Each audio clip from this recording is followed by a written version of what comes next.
Hi, friends. I don't know what this is yet, and I don't think I'm gonna know what it is until I make it, and therefore I'm making it. The world is in shambles, and so am I, and dear God, has it been a hot minute? Hey, hi, how are you? I'm Alia. Nice to meet you if you're new here, and thank you for coming to my little corner of the internet where I talk about whatever the fuck I want to talk about, and I have no idea what the fuck I'm doing, but I'm doing it anyway.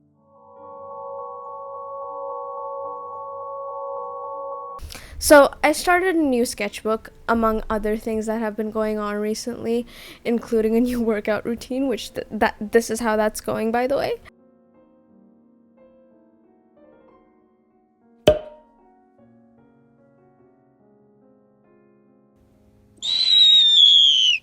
Anyway, coming back to the new sketchbook, I feel like there are enough videos talking about how sketchbooks are a useful and practical tool for artists. Now, I believe that, and that is why I have had a sketchbook for consistently for the past decade, I think. Yeah.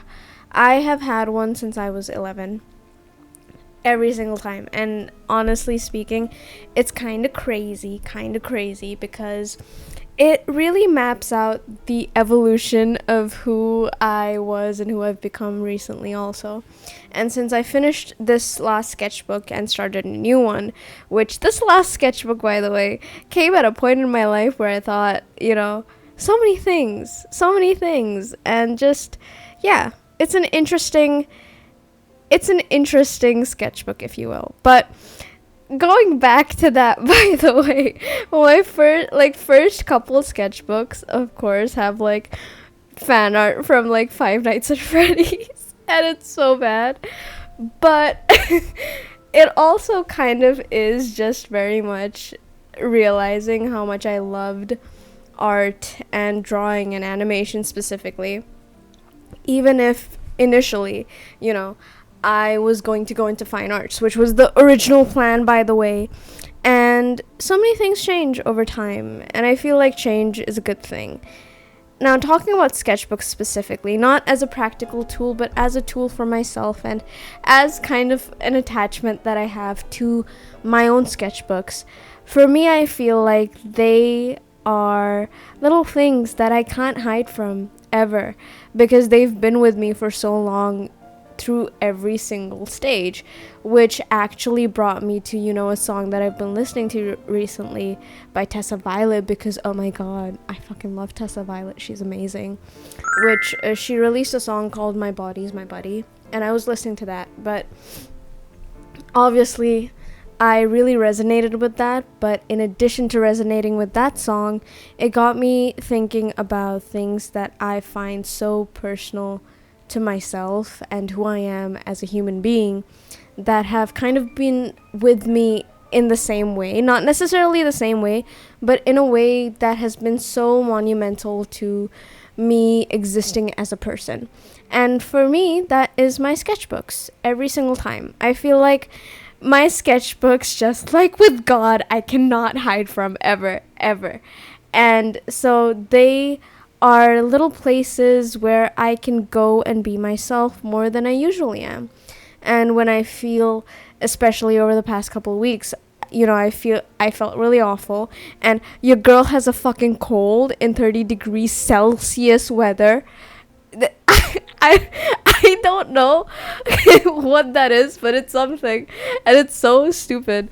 But since I've been feeling so awful, and over the past couple of weeks, I have been crying so much and screaming so much, just in general, because emotions. And there's a lot of emotions there. And I feel like, when I'm really overwhelmed emotionally, I go to my sketchbook, not to kind of express that, but to kind of be like, holy shit, this is who I am. Why am I crying so much? Or, feeling like, oh my gosh, whenever I feel like shit, or I feel like, oh my god, I can't do anything, I literally go to my sketchbook, which, by the way, is so messy to the point where it's literally like Oh, I feel like 90% of the time only I can make sense of it, which is fine, but it's just funny to me. And so whenever I go back to my sketchbook, especially recently as I finished the last one, I realized that every single one is kind of like these uh it's kind of like this little pocket of time because I do a lot of observational studies, and so a lot of them have my pets in it, and a lot of them have people I love in it. And so they're really like a time capsule because for me, it doesn't necessarily act as a journal, it just kind of acts as a companion, which sounds insane, but you're here already and you've seen what I do, so is that surprising? Probably not. And so that got me thinking about that. And so starting a new sketchbook, obviously, very daunting in the first place, but exceptionally daunting when it means this much to me, you know? So I always kind of like put a little thing on the cover of my sketchbooks to kind of change them into something that's my own. So I started doing this, I don't know, like a while ago. I started doing it a while ago, but it's a really fun, I guess, easing into the sketchbook thing that I do practically, which is really exciting for me. But at the same time, it's also kind of obviously daunting because that's going to be on your sketchbook forever. Kind of. But it's really fun also. So starting a new sketchbook is kind of like going into a new season of emotions and phases of my life, which is so I don't know. I didn't realize that's what it was until recently, but I feel like there's some level of beauty in that, which actually got me to the other thing that I wanted to talk about, by the way, which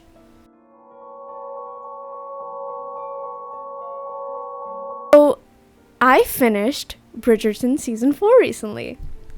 And I have got to say, this is probably my favorite season of the series. Even though I love Pollen specifically so much, to the point where their book is annotated completely and I read it over and over and over and over and over again. I really love Pollen, but this season in particular, when it came to the show, I adored. I feel like there was such a grounded nature, so many of the characters and scenes and, you know, dialogue this time around that I feel like they couldn't necessarily balance over the previous seasons, except for like Queen Charlotte, which is heartbreaking. Holy shit. That I rewatched that recently also, and it made me cry so bad. Again, obviously, I cry at a lot of things, but when it comes to movies that make me cry, or shows or media that makes me cry, there's so many things, but primarily like Queen Charlotte, even Queen Charlotte, and even like P.S. I Love You, which I watched recently also. And it got me thinking about romance and rom-coms and emotions and the way we kind of go through different emotional arcs through media, which is why I also was boarding like a tragic love story, because I was feeling so like gloomy on Valentine's Day, which is when I initially started doing this. But yeah, I really love stories, and I love, and I kind of really love Valentine's Day because I like heart-shaped things and I like cute things. So one of the things that I really enjoy, I think, about romance as a genre when it comes to media is the fact that romance is 99.9% of the time people meeting each other as blank slates and kind of discovering each other along the way, along with the audience, of course. And you kind of have, you know, the very strong emotion that is love that exists everywhere, I think. And you see it everywhere. In little acts, by the way, in little acts of consideration, I believe.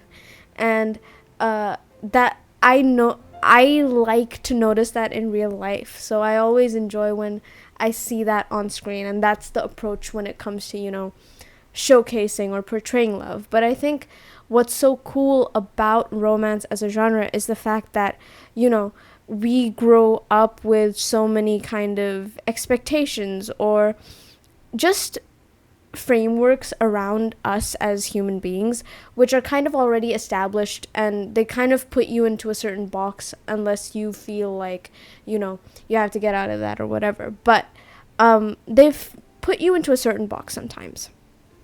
And so you're kind of already assume a lot of things based on the particular situation. With rom-coms and with romance and with love stories, it is very much this active choice to kind of know another person and understand them, and go through this emotional journey of being a human being, but speed running the entire thing. Like, it's going through the emotional journey of being a human being your entire life, but speed running it through somebody else's eyes or for somebody else. And I feel like that's a really beautiful thing, which is why I like love stories. But also, on a side note, they're so adorable and they're so cute and they're so heart-wrenching sometimes. But I feel like there is so much beauty in the fact that, for how much you cry, at least for me, how much you cry and nearly faint, which I did recently quite a bit, you also laugh that much and also nearly faint. Or for as scared as you are, you're just as excited, because that feels the same. Or, having these moments of just being like, oh my gosh, this is the moment where I feel, alive, and this is a moment that I'm going to be grateful for the rest of my life. And, recently, specifically when it comes to art and stuff that I've been doing, so much of it has been in that vein.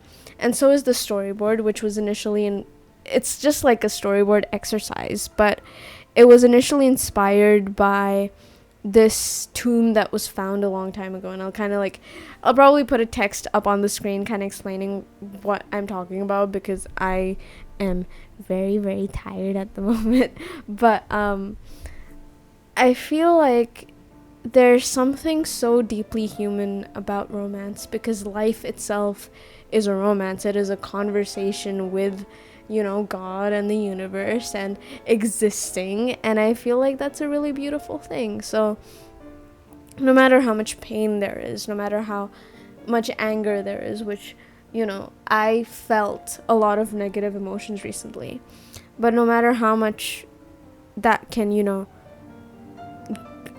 how much that affects you as a person, or affected me as a person at least, I feel like I've always kind of come out of it with a sense of this really quiet sort of gratitude and just a thank you.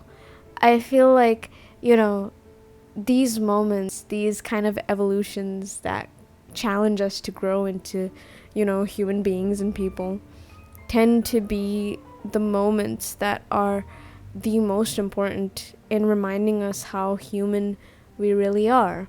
And coming back to what I initially started this with, which was starting a new sketchbook and what that means to me as a person, I feel like everybody should have a sketchbook at some point in their life, or something that they have to be like wholly honest with, that is just theirs. But, sketchbooks are really fun. They're really cool. You should start one if you haven't. And I believe that in the mishmash of emotions and memories and ideas and new things that you want to do, you kind of find yourself. And I feel like that's really cool. And besides that, I honestly don't know what this was, but I feel like I'm going to do more of these because it's so fun. But other than that, I just wanted to say thank you for being here again. And thank you for taking the time to be here in, my little corner of the internet where I genuinely don't know what I'm doing, but I'm doing it anyway. So I hope I see you in the next one, and I hope you are persuaded to subscribe and stick around a lot longer. And I cannot wait to go on this little journey with you, and I will see you in the next one. Goodbye.